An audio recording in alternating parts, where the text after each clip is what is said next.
My name is Elena Harper, and I was 36 years old the night I stood frozen in a dimly lit hospital hallway, rain still dripping from my coat, while my own father looked me straight in the eyes and said the words that nearly broke me. He doesn't want to see you anymore, Elena. He's made that very clear. The air smelled like antiseptic cleaner mixed with burnt coffee from the nurse's station. My heart was pounding so hard I could feel it in my throat. I had just driven 4 straight hours through a pouring storm after receiving a voicemail from a woman I'd never met. My grandfather Henry Whitaker was dying, and according to my father, he no longer wanted anything to do with me. I almost believed him. That's the terrifying part. For 1 weak second, I considered turning around, getting back in my car, and driving the 4 hours back to my quiet apartment in Raleigh. But then she appeared. Nurse Carla, a steady woman in pale blue scrubs with kind but tired eyes. She didn't make a scene. She simply touched my sleeve gently and guided me through a side service door near the loading dock, away from where my father was watching. "Quickly," she whispered. "He's been asking for you every single day for the last 4 days. Your father told the staff you wanted no part of this, but Henry made me promise something." She reached into the pocket of her scrubs and placed an old silver smartphone into my hands. It was Grandpa's phone, the one I had helped him set up 3 years ago. The case was still the same faded black with the small crack in the corner from when he dropped it while trying to fix a watch. "He couldn't reach the charger from his bed," Carla said softly. "I've been keeping it charged for him. He wants you to read what's on it. And honey, you might want to sit down first." I didn't sit right away. I stepped into the nearby stairwell, the heavy door clicking shut behind me, and leaned against the cold concrete wall. My fingers trembled as I pressed the power button. The screen lit up, showing the familiar wallpaper, a photo of me and Grandpa smiling in his old watch repair shop when I was 12. I opened the Messages app. The first thread was labeled with my name, Elena, and there was even a little heart emoji next to it, the same one I used to send him. But the most recent messages were from me, except I had never sent them. "I'm sorry, Grandpa, but I'm too busy with my own life right now. Please stop calling. You always favored me over Dad. Maybe it's time you focus on helping him instead." The words were written in my exact texting style. They even used the nickname Ellie that only Grandpa ever called me. My stomach twisted as I scrolled further back. Months of these messages, each one colder than the last. Whoever wrote them had studied me carefully. But that wasn't the worst part. When I scrolled to the messages Grandpa had supposedly sent to me, the ones I had never received, because my number had been blocked, my knees actually buckled. I slid down the wall until I was sitting on the cold stairwell floor, the phone shaking in my hands. There, buried in the drafts folder, never sent because it had nowhere to go, was one message typed with obvious difficulty. His shaking hands from Parkinson's had made the autocorrect a mess, but the words were crystal clear. "Ellie, please, I don't know what's happening to my accounts. Your father took my checkbook. I'm scared. Call me as soon as you can." It was dated 3 months earlier. I sat there on that concrete floor, the hospital sounds muffled behind the door, and felt something inside me shift. The grief cracked open and something colder, clearer took its place. If you've ever had someone rewrite your entire relationship with the person who raised you using nothing but lies and a phone, you know exactly the kind of silence that wraps around you in that moment. The kind where the world keeps moving, but you suddenly feel completely underwater. Welcome back to Calm Drama Stories. I never thought I'd share this story publicly, but if you're watching right now, maybe you felt erased by your own family too. Maybe you know what it's like when the people who should protect you become the ones building walls instead. This isn't a story about screaming or dramatic revenge. It's about quiet strength, careful preparation, and what happens when a granddaughter decides she won't let her grandfather die believing he was abandoned by the one person who always showed up for him. Let me take you back to how it all started. I grew up in Milford, a small town in North Carolina where everyone knows your name and your business. Our house was the one on Maple Street, with the big oak tree out front, and the little workshop in the backyard that always smelled like machine oil and fresh coffee. That workshop belonged to my grandfather, Henry Whitaker. To me, it was the safest place in the world. My mother left when I was 7. She said she needed to find herself, and apparently that journey didn't include a little girl who cried every night. My father, Victor Harper, was there physically, but he was always chasing something bigger. He was the kind of man who believed the next business venture would finally make him successful. A car wash that failed, a vending machine route that collapsed, a storage unit business that never quite took off. He was constantly disappointed, and that disappointment had a way of leaking into everything around him. But Grandpa Henry, he was different. He was steady. He taught me how to ride a bike without training wheels on the cracked sidewalk in front of his shop. He sat with me at the kitchen table every evening, patiently helping me with homework, even when his hands started trembling from the early signs of Parkinson's. When I was 14 and struggling with algebra, he bought an old graphing calculator from a yard sale and learned how to use it, just so he could explain things to me. "Ellie," he'd say in that warm, gravelly voice, "the numbers don't have to be scary. They just need someone who's willing to sit with them long enough." He paid for my first semester of community college with money he quietly saved from repairing tractors and old watches for neighbors. My father never knew about it. Grandpa made me promise not to tell him. "Some things a man needs to do for his granddaughter without explanation," he said with a wink. Those afternoons in the shop are what I remember most. The soft ticking of dozens of clocks on the walls, the way his calloused fingers moved with surprising precision despite the tremor. He taught me that patience isn't just waiting. It's staying present while things slowly come together. He taught me the value of an honest day's work and the importance of keeping your word. My father never liked how close we were. I think it reminded him of everything he wasn't. Over the years, the tension grew. Victor would make little comments about how Grandpa was spoiling me, or how I was becoming too much like the old man. But Grandpa never let it come between us. He'd pull me aside and say, "Family isn't always blood, Ellie. Sometimes it's the people who show up when you need them most." I moved to Raleigh after college to work as a paralegal specializing in estate planning and elder law. Ironic, isn't it? I spent my days helping other families protect their loved ones, while my own family was quietly falling apart. I called Grandpa every single day, sometimes multiple times. We'd talk about the weather, the latest clock he was restoring, or the funny stories from my clients. Even when his voice grew weaker, those conversations were my anchor. Then last winter, things started to change. His answers became shorter. He sounded tired. I noticed he wasn't calling me back as quickly. I brushed it off at first, telling myself he was just getting older and needed rest. But deep down, something felt wrong.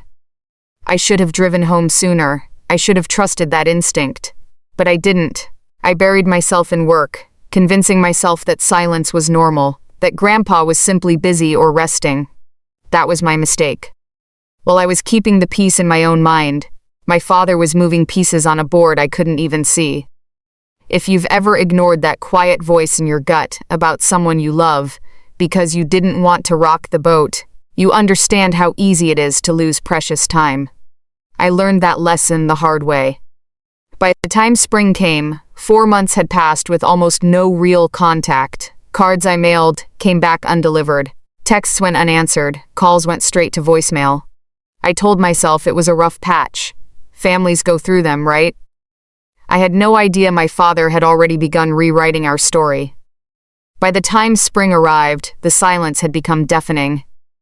At first, I made excuses for Grandpa. He's probably just tired. I'd tell myself while staring at my phone during lunch breaks. The Parkinson's is getting worse. Maybe he's resting more. I sent cheerful texts with photos of my tiny balcony garden in Raleigh, hoping for even a simple thumbs-up emoji in return. Nothing came back. The messages sat there, marked as delivered but never read. I called every evening after work. The first few times, it would ring a couple times before going to voicemail.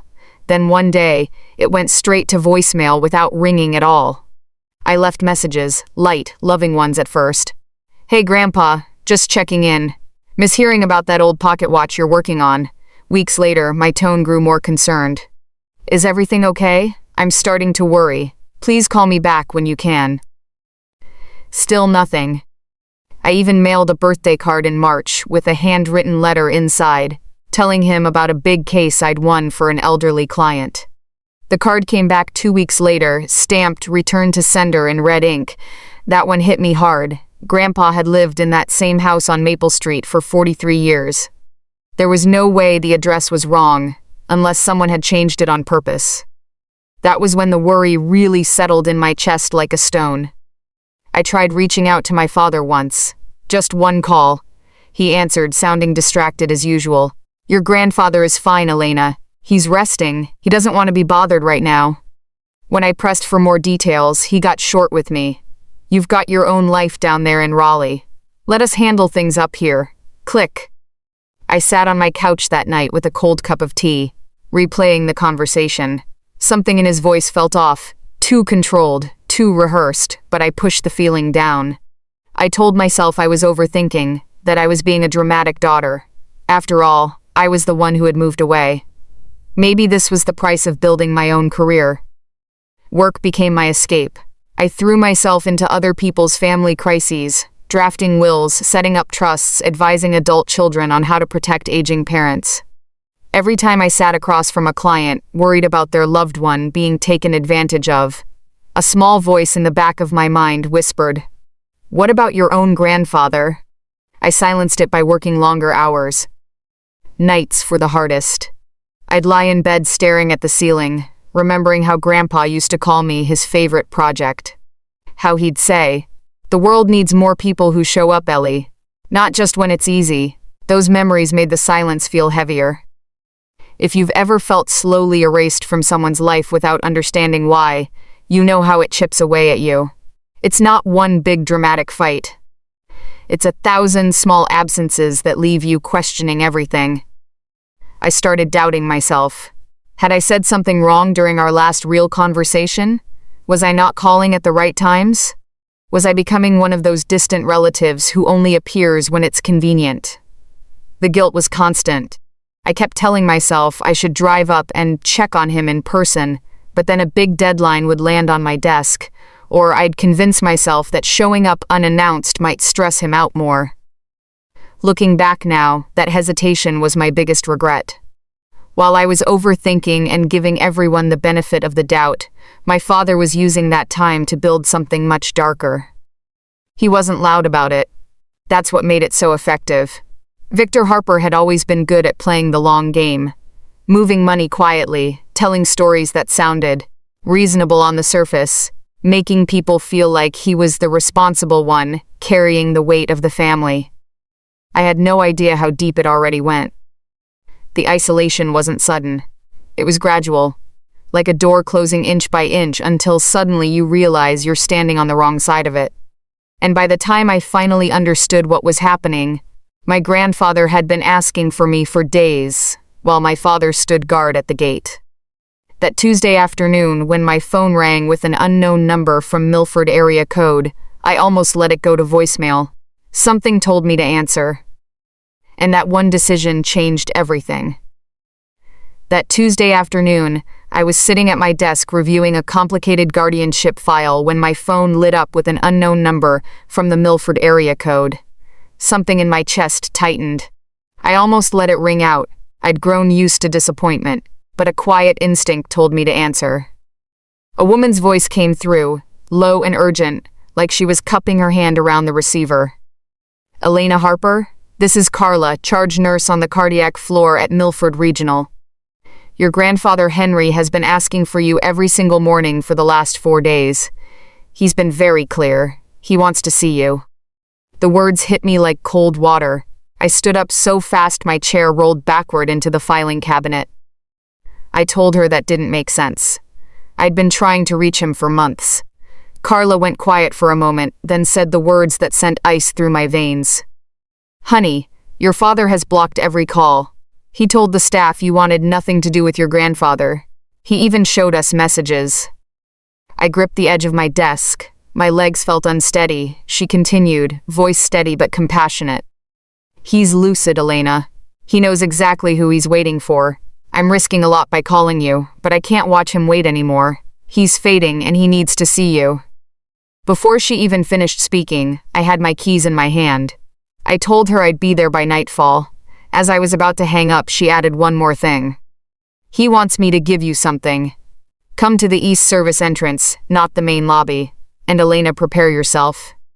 I didn't fully understand what she meant then. I would soon. I left work without telling anyone where I was going. I just grabbed my bag, filled up the gas tank, and pointed my car north toward Milford. The rain started halfway through the drive. Heavy sheets that made the highway blur. 4 hours in pouring rain, windshield wipers fighting the downpour, my mind racing faster than the car. I kept replaying every missed call, every returned letter, every excuse I'd made. Tears mixed with the rain on the glass. I whispered to myself, "Please still be there, Grandpa. Please hold on until I get there." Memories kept flashing in. One short one. Grandpa teaching me to fix a pocket watch at his kitchen table when I was 10.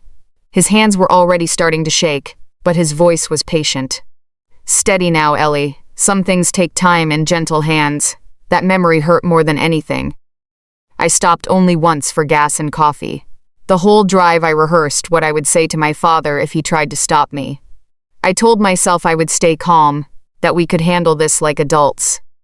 Deep down, I knew it wouldn't be that simple. The town looked the same as I remembered. Quiet streets, the old diner on the corner, Grandpa's little shop with the faded sign. By the time I reached Milford Regional Hospital, it was fully dark. The parking lot glowed under sodium lights. My hands were shaking on the steering wheel as I pulled in. That's when I saw Grandpa's old blue truck parked in the visitor section. The same truck he'd driven for decades. But the license plate was new, and the registration sticker showed it was no longer in his name. My stomach dropped. A truck doesn't change hands while its owner lies dying unless someone is in a hurry. I sat there for a long moment, rain drumming on the roof, gathering whatever strength I had left. Then I walked toward the main entrance, not knowing that my father was already waiting for me inside. If you've ever driven through the night toward someone you love, unsure if you'll make it in time, you know that heavy mix of fear and hope. I was carrying both as I stepped through those hospital doors. Little did I know, the hardest part was just beginning. I walked through the automatic doors of Milford Regional Hospital, with my coat still damp from the rain. The lobby was quiet, the kind of heavy silence you only find in places where people are waiting for news they're afraid to hear. I gave my name at the front desk. The woman typed it in, frowned, typed it again, then looked up with that careful, professional sympathy. "I'm sorry, you're not on the approved visitor list for Mr. Whitaker." My heart sank, but I stayed calm. I explained that Henry Whitaker was my grandfather, that he had raised me, that I had driven 4 hours in the rain. She gave me the look I've seen too many times in my own work. Someone who wants to help but can't. The family has set strict instructions. His son, Victor, is listed as the power of attorney and primary decision-maker. There it was, that word, power of attorney, hit like a quiet warning bell. I asked to speak with a nurse or social worker. She said she'd pass along a message. I knew that message would likely disappear. I turned away from the desk and headed toward the elevators, trying to look like I belonged. That's when my father appeared around the corner. Victor Harper stood there like he had been waiting for me. 62 years old, broader in the shoulders now, with the same sharp eyes I inherited. He crossed his arms, blocking the hallway in that familiar way he used when he wanted to seem bigger than the situation. "Elena," he said, his voice low and controlled, almost gentle. "You shouldn't have come." I told him I was there because Grandpa was dying, and I needed to see him. He shook his head slowly, the way people do when they're delivering bad news they claim to regret. "He doesn't want to see you anymore, sweetheart. He's been very clear about it. You'll only upset him." The gentleness in his tone made it worse. It sounded so reasonable, so caring. For a split second, doubt crept in again. What if Grandpa really had said those things? What if the messages were real? Then I remembered the voicemail from Carla. I asked him directly, if that's true, why did a nurse call me? His face flickered, just for a moment, something sharp and uneasy passing behind his eyes before the calm mask returned. He told me to go home, that they had everything under control, that I had chosen my life in Raleigh and didn't get a vote in this. I didn't argue. Arguing with my father had never worked. Instead, I said softly, "Okay," and turned toward the main exit so he could watch me leave. He did. He always watched the doors he thought he had closed. But I didn't leave the hospital. I circled back through the parking lot in the rain and found the East Service entrance, just like Carla had instructed. The door was propped open with a folded paper towel. She was waiting inside, silver strands in her hair, the kind of steady presence only decades of night shifts can create. She didn't waste time. She pulled me into a dimly lit service corridor and whispered, "Your father just went down to the cafeteria. We have a small window." She reached into her pocket and placed Grandpa's silver phone in my hand. It was warm from being kept safe. "He made me promise," she said. "If they turned you away, I was to give you this. He's been asking for you every morning. He waits by the door in his mind, even when his body can't." I thanked her, my voice barely holding. She squeezed my arm once and disappeared back toward the floor. I slipped into the stairwell again, heart racing, and opened the phone. That's where the real storm began. If you've ever stood at the edge of a family secret you knew would change everything, you understand the mix of fear and necessity I felt in that moment. I wasn't just a granddaughter anymore. I was about to become the only person standing between my grandfather and a carefully built lie. And I still had no idea how deep that lie went. I slipped deeper into the stairwell, the heavy metal door closing with a soft click that cut me off from the hallway lights. The only sound was the distant hum of the hospital and my own breathing. I sat down on the cold concrete step, Grandpa's silver phone heavy in my hands. The screen glowed softly as I opened the messages. The first thread was labeled Alina, the exact way I used to appear in his contacts. My stomach twisted immediately. The most recent messages were from me, or at least, they had my name on them. "I'm really busy with work right now, Grandpa. I need space. Please stop calling every day. You've always put me first over Dad. It's not fair to him. Maybe you should focus on helping your son instead of me." The words were written in my style, short sentences, the same casual tone I used with him. They even included Ellie in one of them, the private nickname only he had ever used. I scrolled back through months of these messages, each one colder, more distant, more hurtful than the last. I would never have written those words to the man who raised me. But the real gut punch came when I looked at the messages going the other direction. There were replies from Grandpa's phone to my number, messages I had never received. My father had blocked my number on Grandpa's phone and, I would later learn, had done something similar on my end through clever forwarding tricks. "Alina, I'm doing fine. Don't worry about an old man like me. You have your career in the city. Live your life." They sounded flat, nothing like Grandpa's usual rambling, story-filled texts. He never spoke in short, clipped sentences. He always told me little stories about the shop or the neighbors. Then I found it. Buried in the drafts folder, a message that had never been sent. Typed slowly, with the telltale signs of his trembling hands and imperfect autocorrect. The date was from 3 months ago. "Ellie, please, I don't understand what's happening to my money. Your father took my checkbook and the truck papers. I'm scared. Please call me as soon as you can. I need you." I read it 3 times. My eyes burned, but no tears came. I had moved past crying. I sat there on that stairwell floor, the phone shaking in my lap, and felt the full weight of what had been done. My father hadn't just blocked calls. He had impersonated both of us. He sat in Grandpa's house, on Grandpa's phone, writing both sides of a conversation so convincing that we each believed the other had walked away. He had manufactured an entire false reality where I had abandoned the man who raised me, and Grandpa had told me not to come back. The betrayal was surgical, patient, cruel in its precision.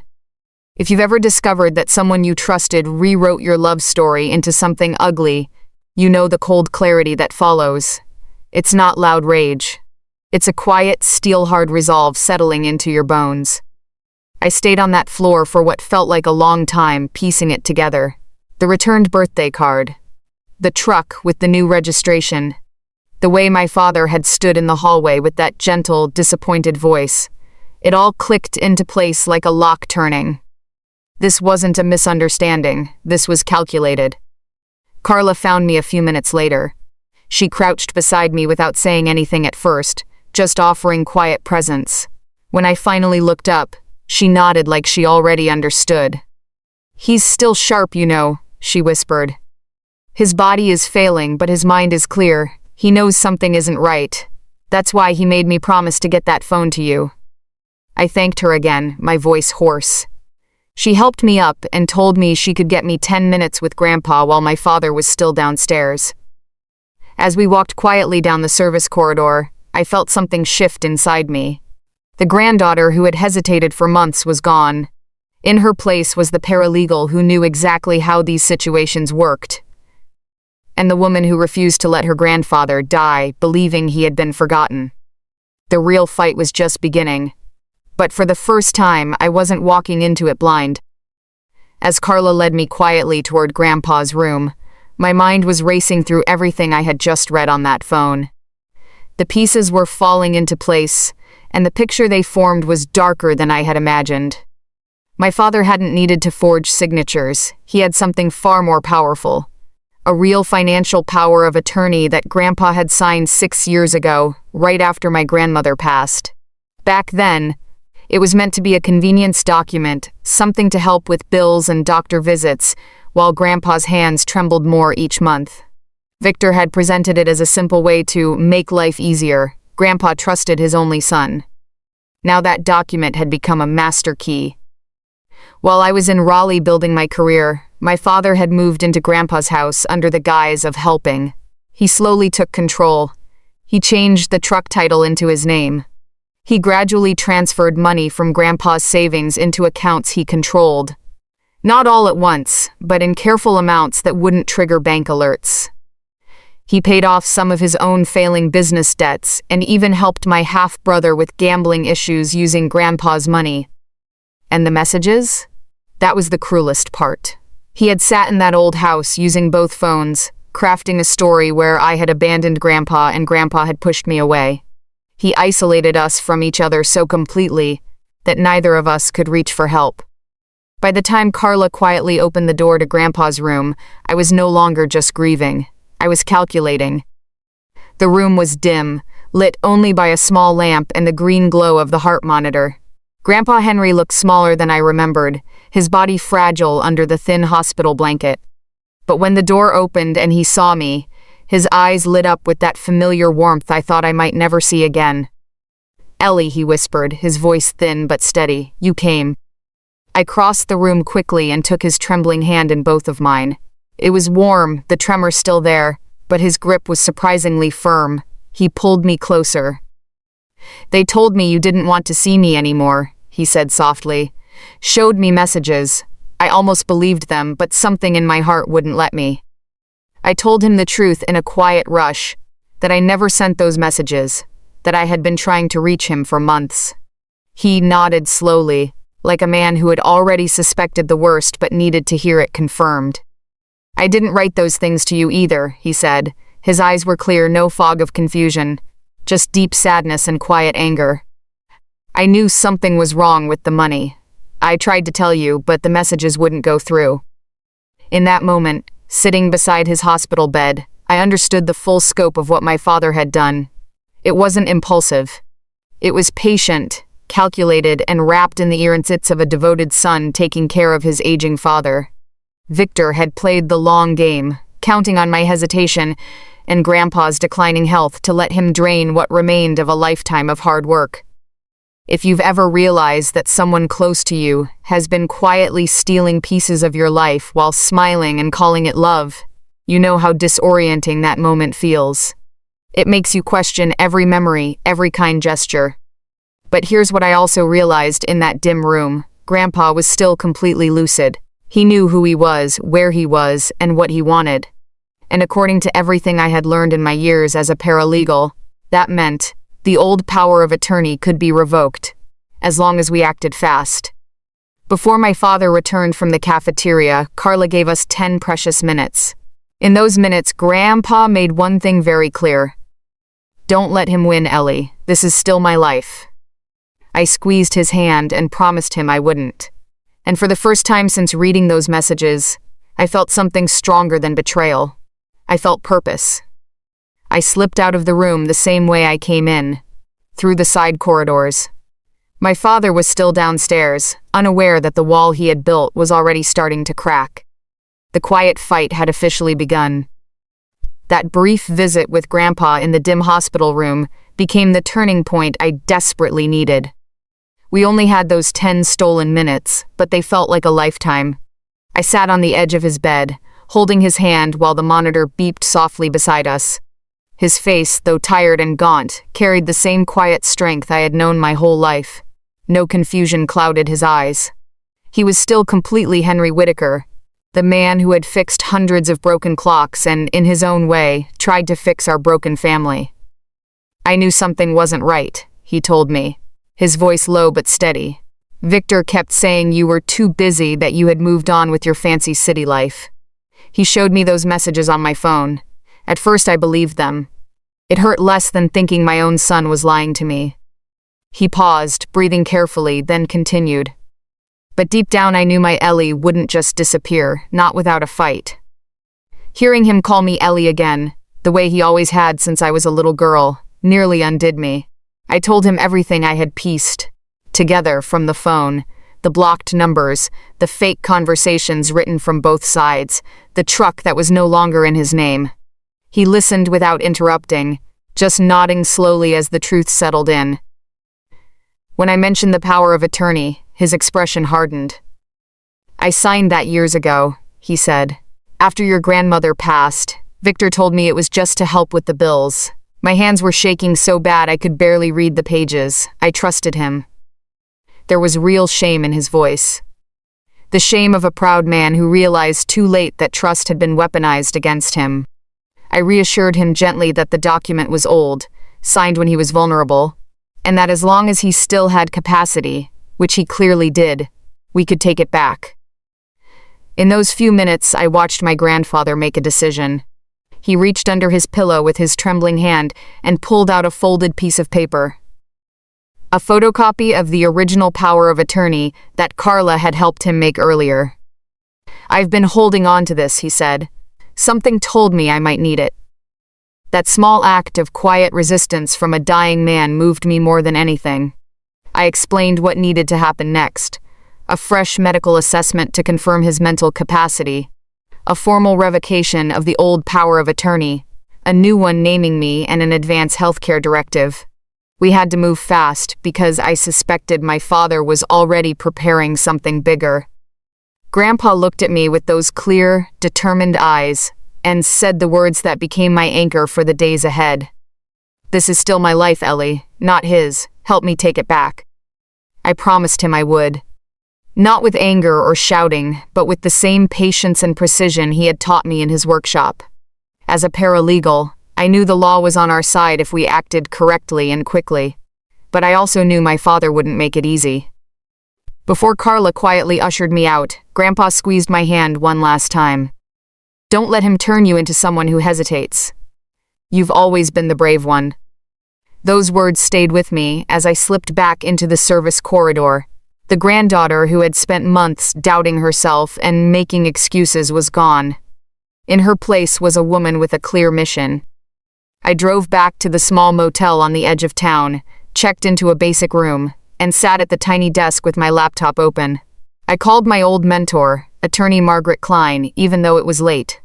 She answered on the second ring. I laid out the entire situation, the phone evidence, the old POA, Grandpa's clear mental state, and my father's control. She listened carefully and then gave me the roadmap I needed. We would need documented proof of capacity, properly executed documents, and we had to beat my father to any emergency court action he might be planning. That night, I didn't sleep much. Instead, I started building my plan in silence. No confrontation, no drama, just careful, methodical steps. If you've ever had to fight for someone you love while pretending everything is normal on the surface, you understand the strange calm that comes with having a purpose. I was no longer reacting. I was preparing. The quiet fight had truly begun.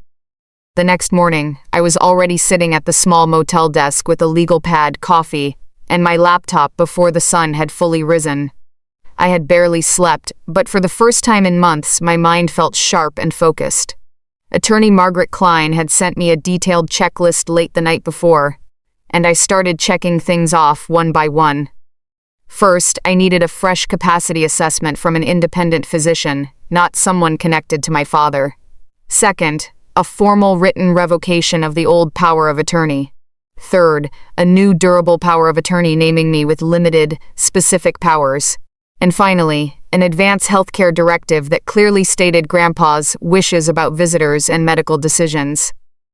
Margaret warned me, "You have to treat this like any other high-stakes case, Elena. Document everything. Move quietly. Your father has had months to build his position. You have days." I was making notes when there was a knock at my motel door. I opened it to find my half-brother Travis standing there, looking exhausted and uneasy. He's 3 years older than me, always the one who followed Dad's lead, always looking for the easy way out. "You need to leave this alone, Elena," he said, without even coming inside. "Dad's handling Grandpa's affairs. You showing up like this is just making everything worse." I invited him in, but he stayed in the doorway. I asked him calmly what exactly Dad was handling. That's when the truth started slipping out. The way it does when someone isn't built to carry heavy secrets. "Look," he muttered, avoiding my eyes. "Dad said once everything settles, he'll take care of my situation. The debts, the loans, there's enough for all of us if we just let him finish this." There it was. My grandfather's life savings weren't just disappearing into thin air. They were being funneled toward my father's failed businesses and my brother's gambling problems. Travis had traded his silence for the promise of rescue. I didn't yell. There was no point. Instead, I asked him one quiet question. "When you texted me back in February telling me Grandpa wanted space, was that really from you or from Dad?" Travis went pale. He didn't answer. He just turned and walked away down the motel hallway. I watched him go, feeling a strange mix of sadness and clarity. My father hadn't built this wall by himself. He had handed out bricks, and some family members had willingly taken them. I closed the door and went back to work. I called Margaret again, and we drafted the 3 key documents line by line over email. She helped me find a mobile notary who was willing to come to the hospital. I coordinated with Carla to schedule the capacity assessment for the next morning, when my father would be at the bank. Every step was careful and silent. I didn't post anything on social media. I didn't confront my father in public. I simply prepared, the same way Grandpa had taught me to repair a delicate clock, one tiny gear at a time with patience and precision. By late afternoon, I had the documents printed and ready. I also pulled recent bank records through Grandpa's old login that Carla had helped access. What I saw confirmed everything. Over 14 months, my father had moved nearly $200,000 in small, careful transfers. He refinanced the truck and pulled equity out. He paid credit cards that weren't his. All of it legal on paper, thanks to that old power of attorney. But the law is clear. As long as the principal, Grandpa, still has mental capacity, he can revoke that authority anytime. That evening, I managed another short visit with Grandpa. I showed him the draft documents, them slowly, his trembling finger tracing the words. When he looked up, there was pride in his eyes. "You always were the smart one," he whispered. "Let's do this right." We talked strategy quietly. He agreed to the new power of attorney and healthcare directive. He wanted me to have the authority, but only what was necessary, no more, no less. As I left the hospital that night, I felt the weight of responsibility, but also a deep sense of calm. I wasn't fighting out of anger anymore. I was fighting for the man who had never once let me fight alone. If you've ever had to become the protector for the person who once protected you, you know how humbling and strengthening that role feels. I was ready.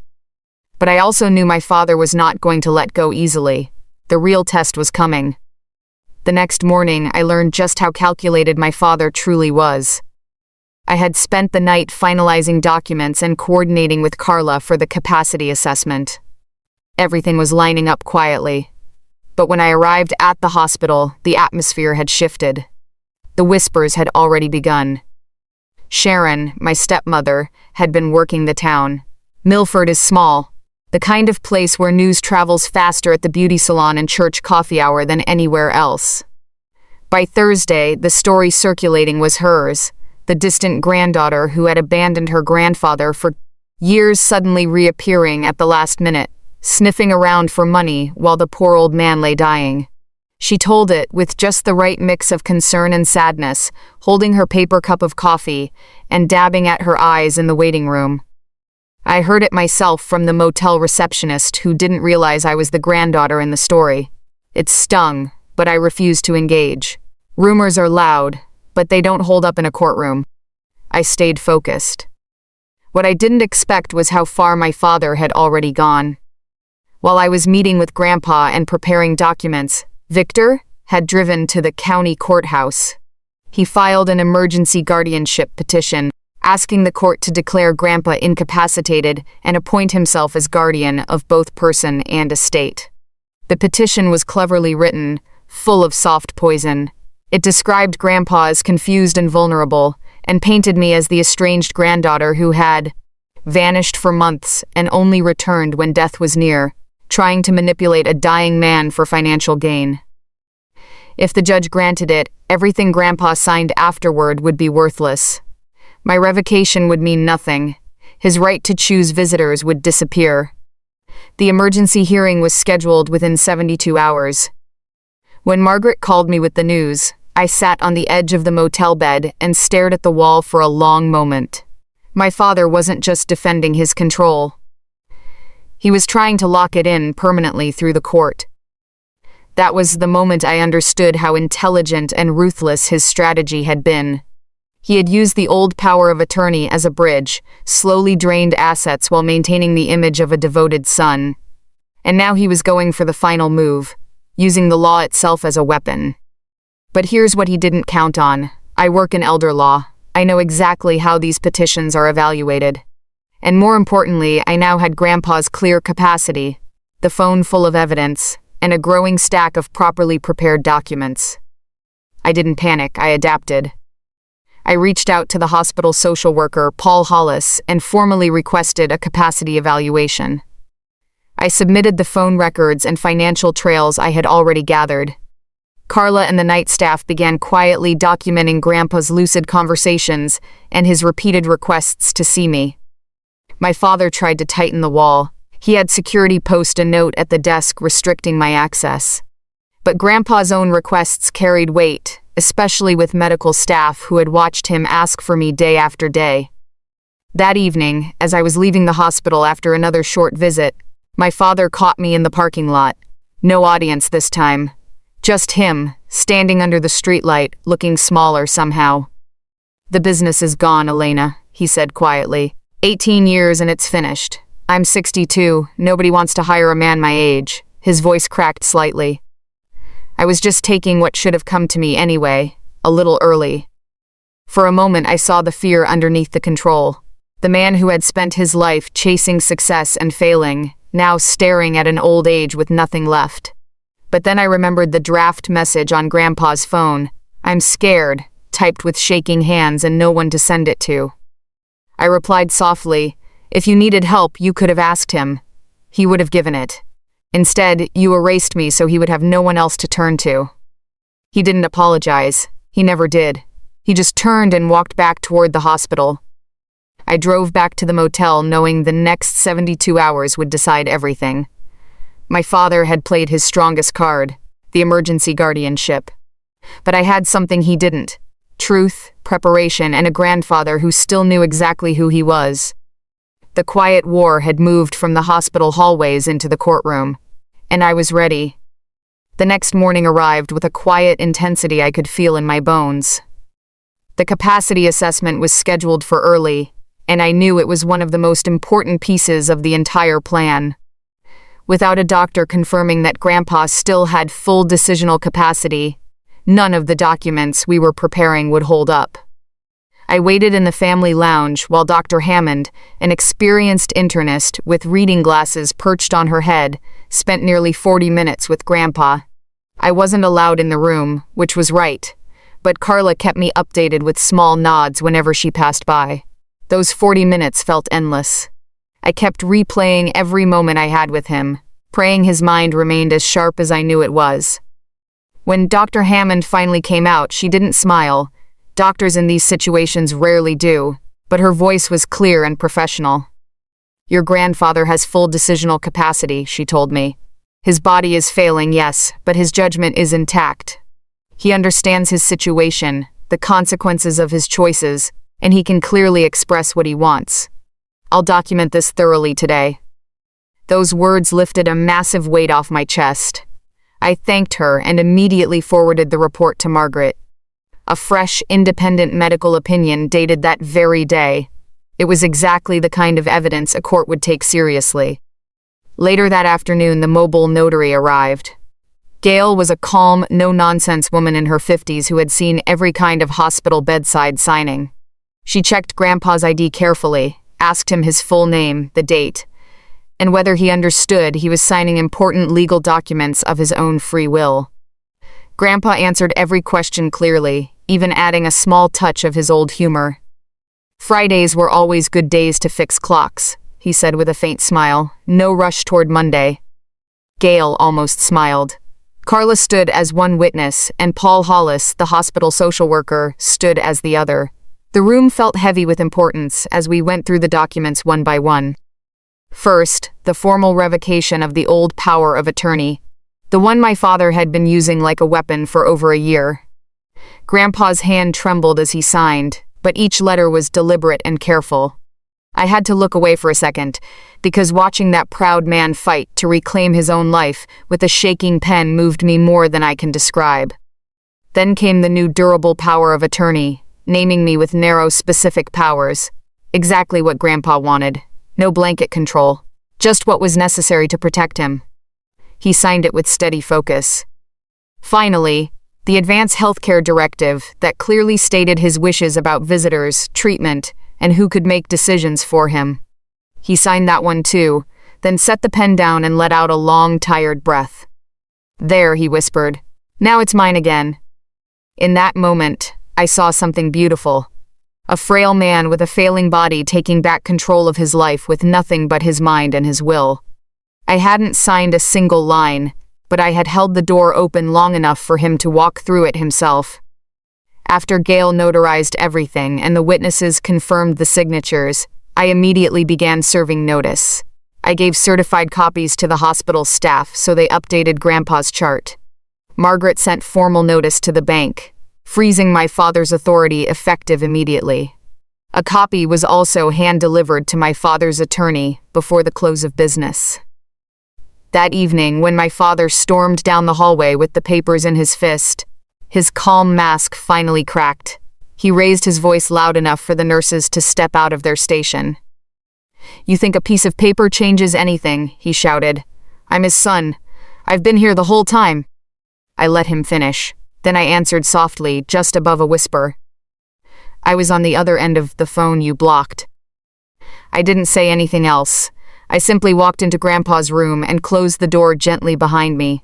Through the wood, I could hear his voice growing smaller as no one fed into his anger. If you've ever watched someone lose control when their carefully built illusion starts to crumble, you know how powerful quiet preparation can be. I wasn't trying to humiliate him. I was simply refusing to let him win anymore. With the documents signed and the capacity assessment complete, we had done everything we could before the emergency hearing. The ground had shifted. Now it was up to the court to decide whose story was real. Those next 72 hours, before the emergency hearing, tested every ounce of strength I had left. The hospital had become a battlefield of quiet tension. My father now, fully aware that the documents had been signed and his authority revoked, fought back in every way he could without raising his voice in public. Sharon continued spreading her version of events throughout Milford. At the church, the grocery store, even the hospital cafeteria, The story was always the same. I was the selfish granddaughter who had abandoned her grandfather for years and only returned when there was money involved. I heard the whispers everywhere, but I refused to respond. Engaging with rumors would only distract me from what mattered. Instead, I stayed focused on preparation. I worked from the motel room late into the night, organizing every piece of evidence. The phone screenshots, bank transfer records, Dr. Hammond's capacity report, and the notarized documents. Margaret and I spoke multiple times a day. She reminded me that emergency guardianship hearings are decided fast, often within days, and judges take them very seriously. My father's petition painted a convincing picture on paper. I had to make sure the truth was louder in the courtroom. The pressure was constant. Travis texted me once saying Dad was scared and that I should back off for the sake of the family. I didn't reply. My stepmother left a voicemail trying to appeal to my emotions, talking about how hard Victor had worked to take care of Grandpa. I saved it as evidence. On the second night, my father waited for me again in the motel parking lot. This time there was no audience, no performance. Just him standing under the dim light, looking older than I had ever seen him. "The business is completely gone, Elena," he said, his voice tired. "I've lost everything. I was just trying to secure my future. Our future. You have your career. What do I have left at my age?" For a brief moment, I felt a flicker of pity. This was the man who had spent decades chasing success that never came. But then I remembered Grandpa's unsent message. "I'm scared."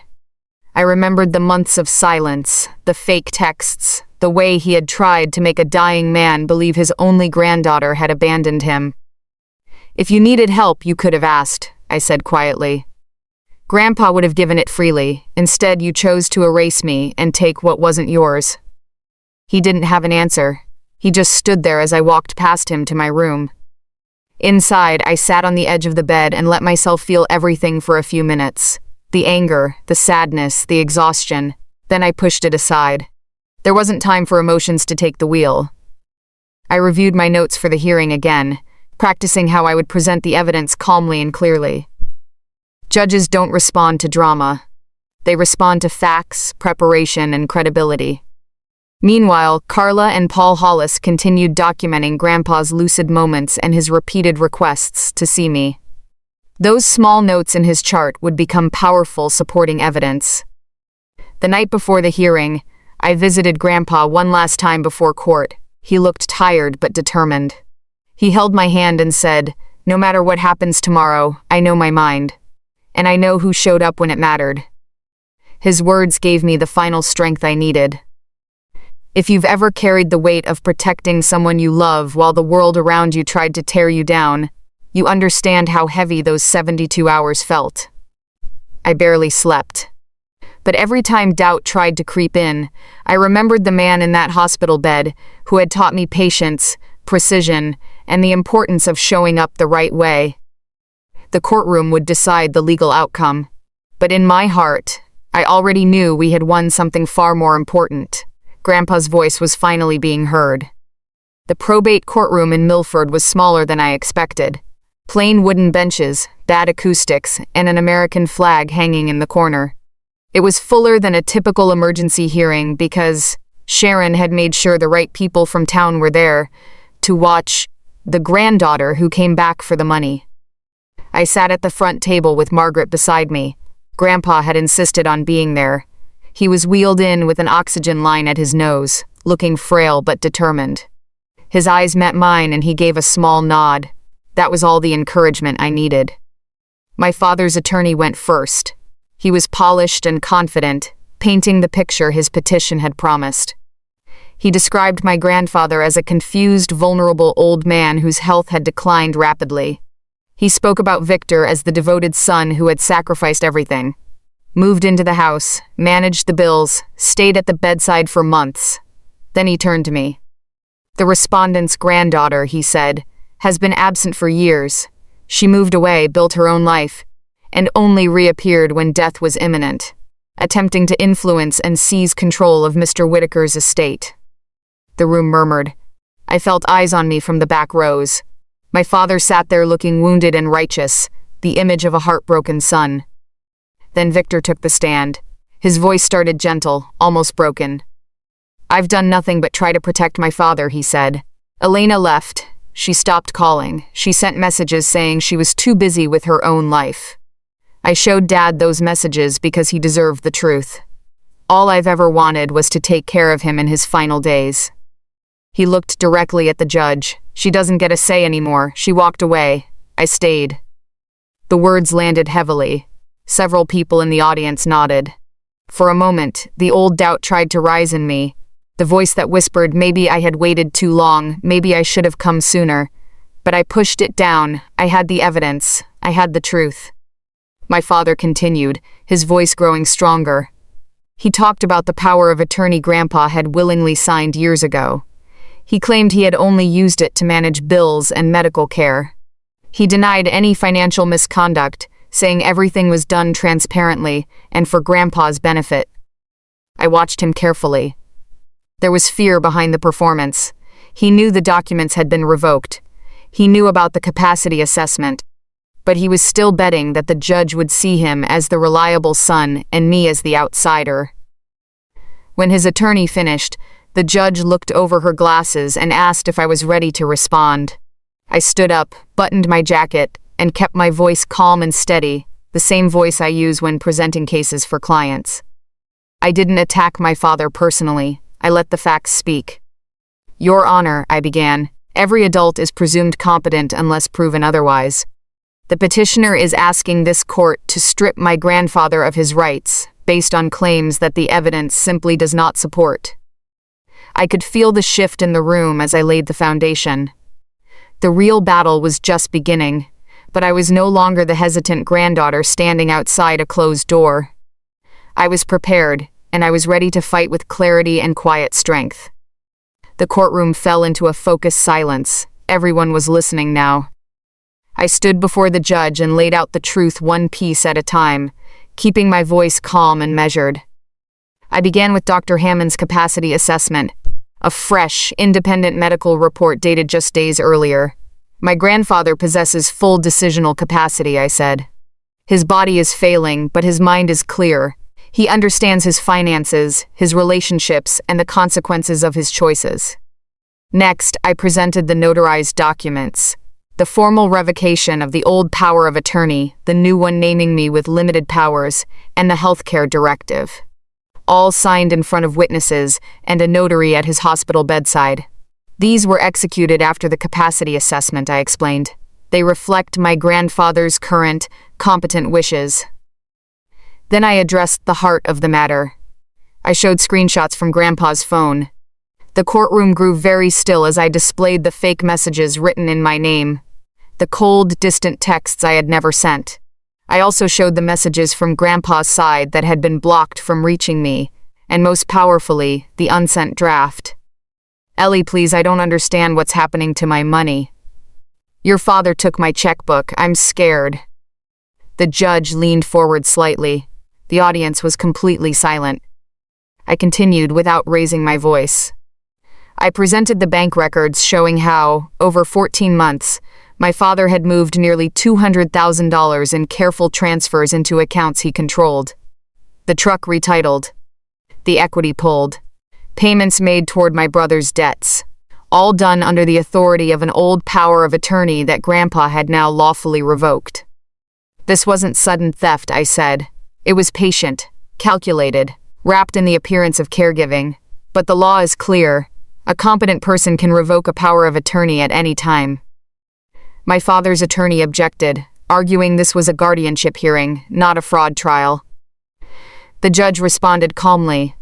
The petitioner's prior use of authority is directly relevant to whether he should be granted more. Then came the moment that changed everything. Grandpa asked to speak. The judge allowed it. They wheeled him closer to the front. His voice was raspy but remarkably steady. "I may be dying," he said slowly, "but I am not confused. My heart is quitting. My head is not." He looked straight at the judge. "My son told me my granddaughter had abandoned me. He showed me messages.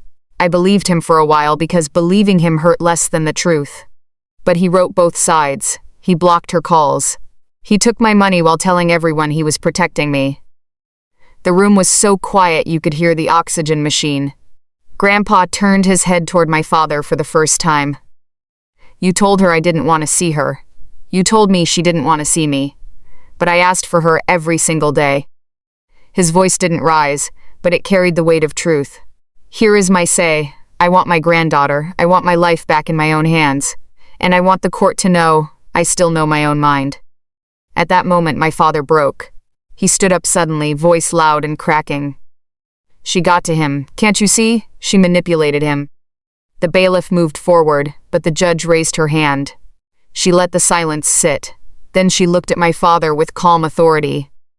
I sat back down beside Margaret, my hands folded in my lap. I didn't need to say anything more. Grandpa had spoken. The evidence was there. The calmest voice in the room, his, had cut through everything.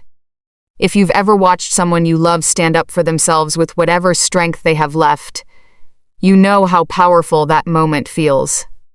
In that plain little courtroom, with its bad acoustics and wooden benches, my grandfather reminded everyone, including me, what real strength looks like.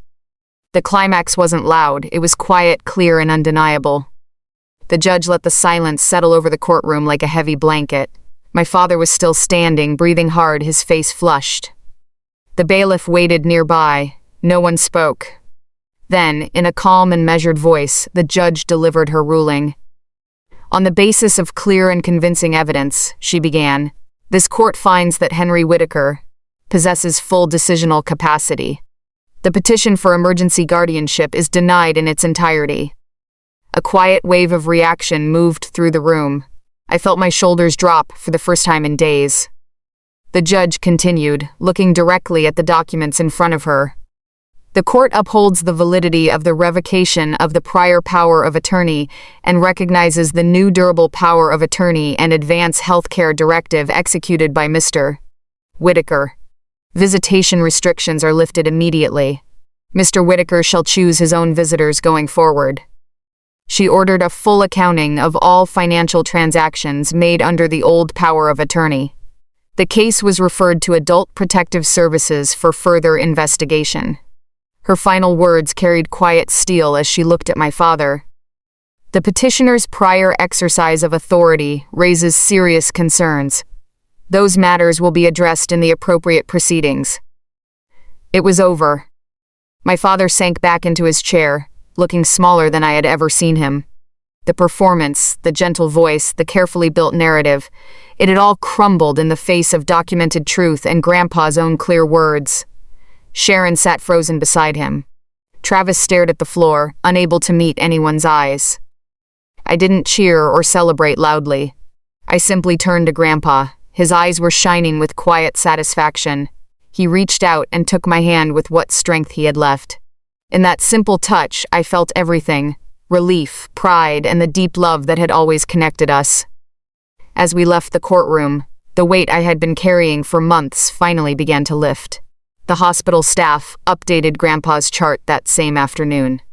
The bank froze further activity on the old accounts. Margaret filed the necessary notices, and within days, many of the improper transfers started being reversed. That evening, I sat beside Grandpa's bed, and we didn't talk about the court.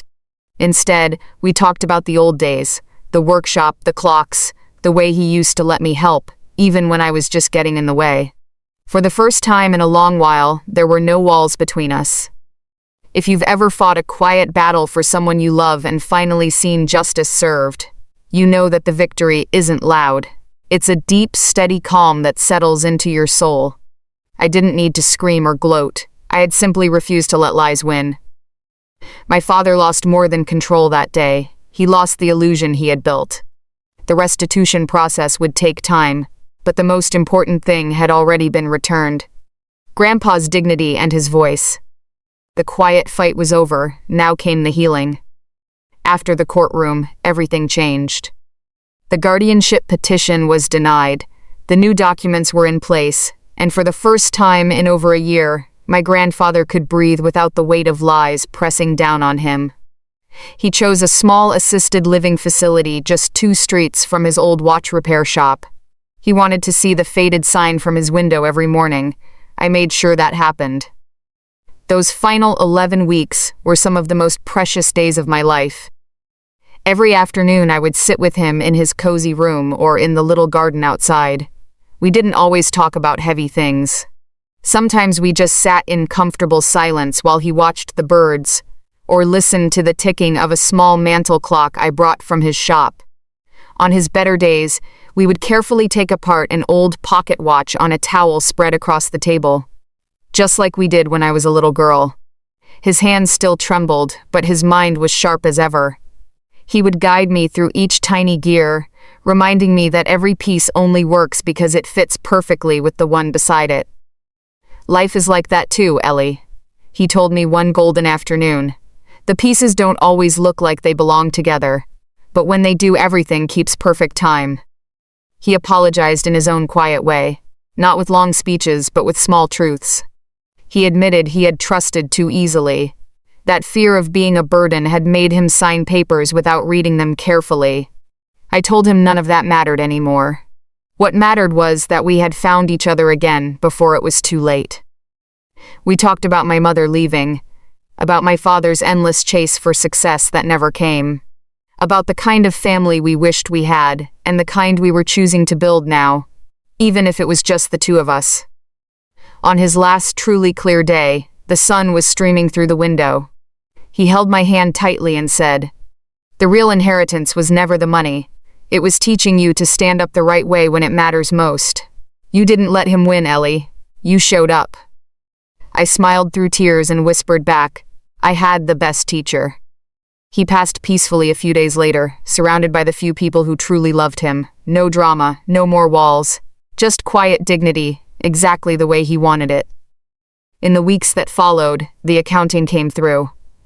A good portion of what had been taken was returned. The bank reversed what transfers it could. Adult Protective Services substantiated the financial abuse, and the remaining matters moved slowly through civil court. My father had to face the consequences he had created. Travis finally had to deal with his own debts.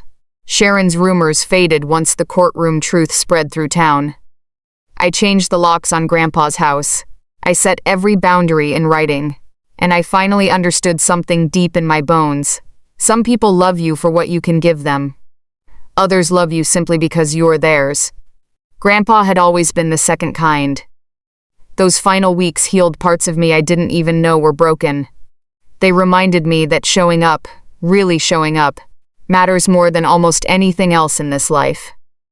If you've ever sat beside someone you love in their final chapter, holding their hand and fixing broken clocks together, you know how sacred that time feels. It doesn't erase the pain of what came before, but it makes the pain mean something.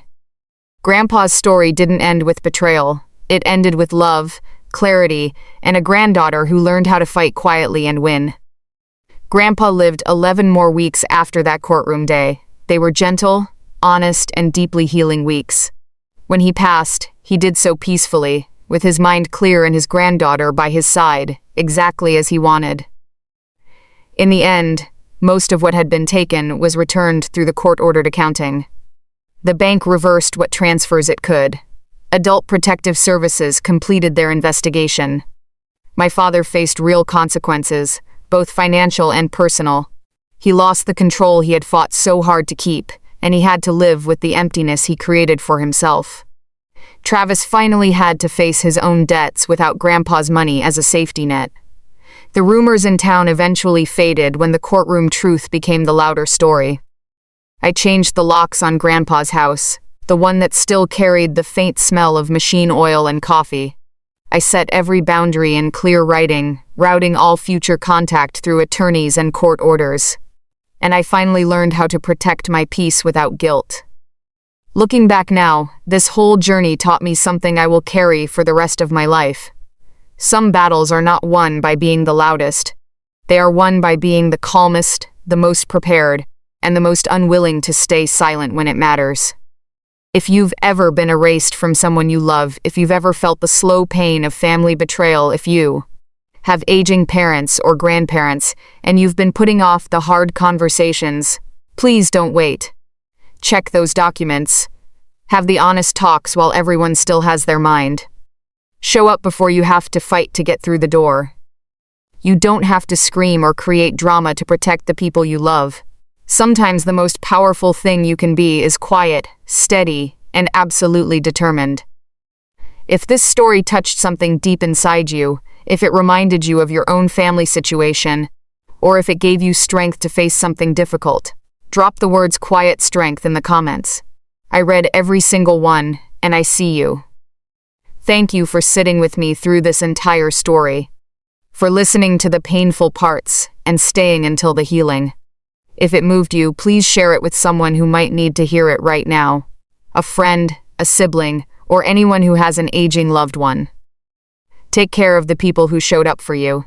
And remember, the real inheritance is never just the money. It's the love, the lessons, and the courage to stand up the right way when someone you love can no longer stand for themselves. I'll see you in the next story.